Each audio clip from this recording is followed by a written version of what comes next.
chemistry and medicinal plants, and I had the honor of meeting him briefly in 1978, and he invited me to Israel, as I said, to work with him at Hebrew University. I still to this day wish I had done it, but I had a young family, and I couldn't subject my children to being immigrants in a strange land, to be very honest with you. And here I am, so I'm on radio because I was blacklisted by the United States academic establishment because, unfortunately, I was born a white male at the wrong time. It's true that I had a first-class PhD with a 3.94 index after 2 master's degrees, and at that time I published 6 books. My master's thesis was published in its entirety in a university journal that was published by Harvard University. That means something to scholars. To have your thesis published anywhere is almost rare, impossible to believe today. But my thesis was published in its entirety in the Journal of Economic Botany at Harvard. And then I went on to another master's, then a PhD. You would think, hey, this guy has some credentials. They would not touch me. 200 rejections. So here I am, years later. I'm now their worst nightmare. I am now the liberals' worst nightmare, and this is where God wanted me. It's that simple.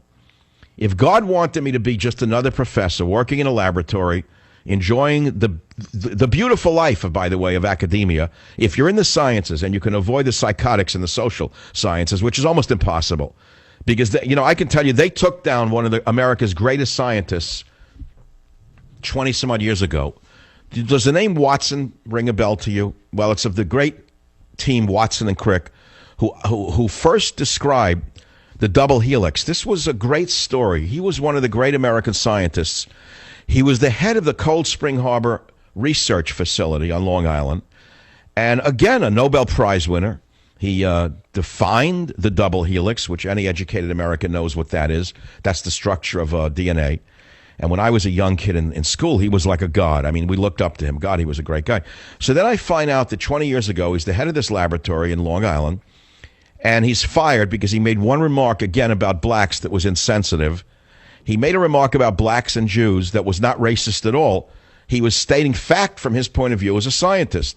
I don't remember the exact remarks, but they fired him, a Nobel Prize winner who was one of America's great national treasures.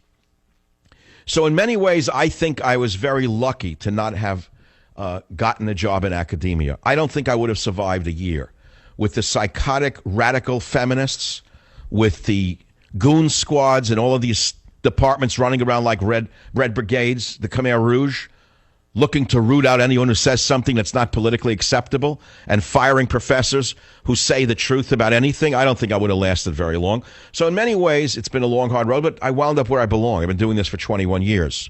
You understand what I'm saying? I think sometimes there's a fate element involved in things. I can't always say it's true. I didn't want to be rejected by 200 universities with all the work I had done. I would rather have been a quiet professor, be left alone, to be frank with you. I would love to have gone on my research expeditions and had the faculty parties and, the fun of the students, seeing them develop and all that. But I didn't have that. And I resented it for a very long time. And then I realized that it was not my life. It was not made for me. This is what was made for me. I was made for the media. I was made for the radio. At the end of the day, if you ask me, Michael Savage, what I am, I'm not a scientist. I'm an educator. I realized that this morning. I actually thought about it.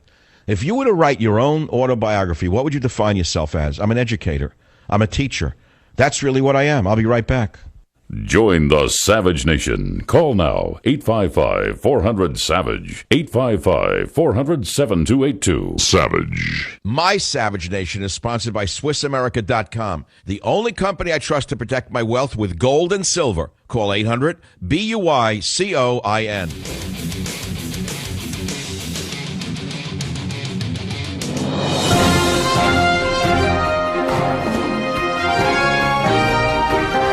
We have a breaking news story on the Savage Nation. 6 Chinese nationals charged with stealing Silicon Valley trade secrets. Isn't diversity grand? Isn't inclusion wonderful? 3 Chinese nationals who earned advanced degrees from the University of Southern California and 3 others have been charged with stealing wireless technology from a pair of U.S. companies. Federal prosecutors say Hao Zhang, Wei Peng, and Sui Zhang met at the university and conspired to steal technology from Skyworks Solutions, Inc. and Avago Technologies soon after graduating in 2006. And now you've heard the rest of the story. about immigration and its wonderful advantages for America. Isn't it great to train people from other countries here in our best institutions, only to have so many of them turn around and stab us in the back? Isn't that wonderful? Isn't it great the way Zuckerberg and Bill Gates want more H-1B visas so they can bring in more of these people, more of these third worlders to work, not for the American wage, but for, let us say, 60% of the American wage, couching it as diversity and inclusion.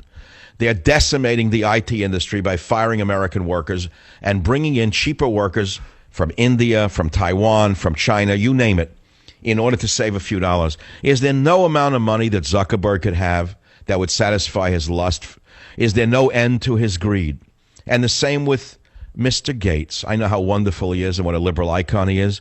Is there no conscience left in Bill Gates' heart for the American worker he is displacing with third world workers, with his calls for increased immigration, which is just deployed to lower costs? Is there no one left in the media to speak out for the IT workers other than me? 855-400-7282 is the phone number. Let's shoot to a caller. James on WABC, fire away. I think you could be the last caller this hour. What's on your mind? Okay, thank you for taking my call. I agree with you as far as the welfare system creating a major problem in the African-American community. I'm African-American, but you were saying that the Chinese come here, they do well. The Indians come here, they do very well. And you pretty much posed the question, what happened to the African-Americans?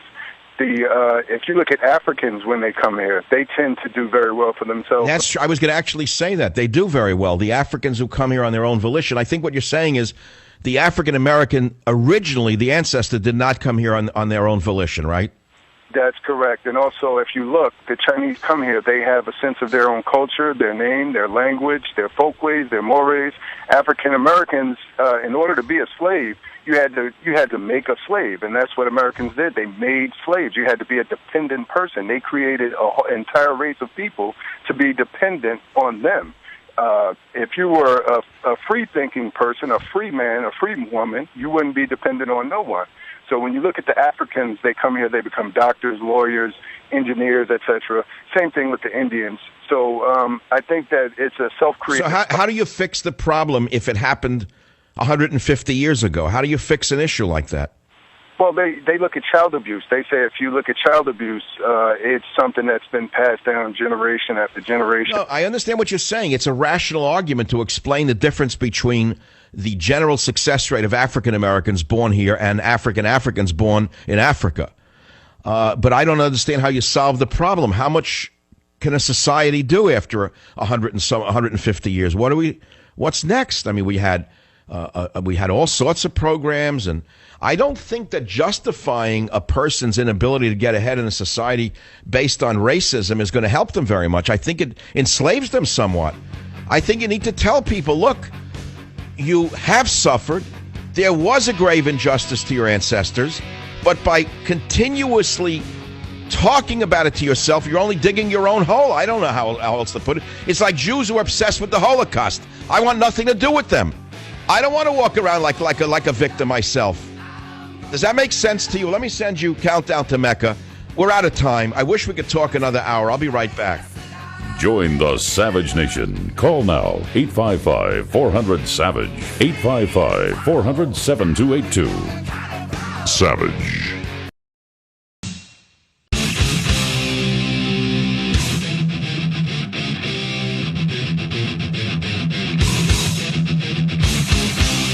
Warning. The Savage Nation contains adult language, adult content, psychological nudity. Listener discretion is advised.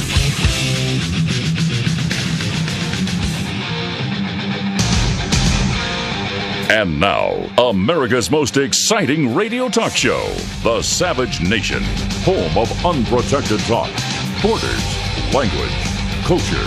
And here he is, Michael Savage. You think I'm going to kill myself over the snake? You're wrong. I'll point out what the snake is doing. I'll continue to call him Satan until you wake up to the fact that he is. I will talk about the bowling pin until the end of time. But I got to tell you something. Living well is the best revenge. Welcome to the Savage Nation, hour number 3. And we've been playing sound of the snake in the White House stirring up hatred between the races again. I don't know how a young black male in this society who's gone to college and has a good job in the corporate world cannot understand that he's making their life much more uncomfortable. I don't understand it. I don't understand why there's no outcry in the African American community about this guy. He's setting the entire nation back 50 years, let alone the African American population. The nation is being dragged back 50 years. And why is he doing it? You have to ask him, what is Obama and Michelle, what are they trying to do? Well, you have to understand they're Machiavellian. They got where they are by stirring the pot. They got where they are by using this technique. So why should they stop now? Do you think they want to walk away from Air Force One? Do you think Michelle wants to give up 72 private servants of her own? Do you think that they want to give up all the power in the world? You think they're going to let go easily? The answer is no. But since there is no longer a fourth estate, and since there is no longer an opposition party, I feel it's my obligation as a member of the fourth estate to not act like the fifth column, but to act as a member of the fourth estate and say it like it is. This is how I see it. This man does not stop stirring hatred between the races. This man does not stop encouraging ISIS from raging through the Middle East. And apparently he's getting away with it, so why should he stop now? On another front, it's a story that I covered at the end of hour 2. 6 Chinese nationals charged with stealing U.S. trade secrets. It's an interesting but boring story in a way. These characters earned advanced degrees from the University of Southern California. Then they try to steal technology from companies soon after graduating in 2006. So today they're hit with an indictment by, I think, by federal officials, stealing U.S. technology. So they go to the Chinese embassy in San Francisco. Listen to what they say. This is funny. I got to read it exactly. I thought it was in this article. They know nothing about it. Oh, they didn't hear about it. They went to they asked the Chinese embassy in San Francisco what they have to say about it. They said they didn't hear anything. They know nothing about it. They apparently don't read the U.S. newspapers. So they go into the businesses. They rip off the information according to this indictment. And this indictment alleges that the 3 Chinese alums began plotting in late 2006 to steal trade secrets from the U.S. companies where Hao Zhang and Wei Peng worked. Months after their graduation, Wei Peng sent an email to China discussing the trio's plan to use purloined U.S. trade secrets to set up a factory in China to manufacture technology that eliminates interference from wireless communications, according to the indictment. One of the crooks boasted in the same email that the technology is worth $1 billion a year in the phone market alone, according to the federal indictment. The indictment alleges that the Chinese stole recipes, source codes, specifications, presentations, design layouts, and other documents marked as confidential, close quote. Now, let's look down on this story a little bit. How did they get caught? This is very interesting. Hao Zhang and Wei Peng quit their U.S. jobs in the spring of 2009 to become professors at Tianjin University, a prestigious Chinese college 130 miles southeast of Beijing. The men work with administrators and a grad student to establish a Chinese company to make the technology. Listen to what happened. This is a U.S. company. Avago executives became suspicious of the Tianjin team when they saw Hao Zhang's patent applications for technology created by the company, according to the indictment. Listen to the puzzle. Richard Ruby, Peng's former boss at the company Avago, went to a conference in China in late 2001, listen how far back this goes, and toured the new Tianjin lab created by the defendants, according to the indictment. During that tour, Richard Ruby recognized technology stolen from Avago and confronted Wei Peng and Zhangpin Chen, a college dean. Peng and Chen denied stealing any technology, according to the indictment. What's amazing about the story is that this U.S. corporate guy saw this in 2001. And it's only now in 2015 that an indictment was brought against these Chinese nationals, charging them with stealing U.S. trade secrets. So you have to ask yourself, let's go back to 2001. Wasn't Bush president for 8 years during this period? You betcha. Don't you think that people were trying to get the Bush administration to bring charges against these characters under Bush? You betcha. So why did it finally happen under Obama? I don't know. That's an interesting question. especially when Obama is right now trying to push a trade deal with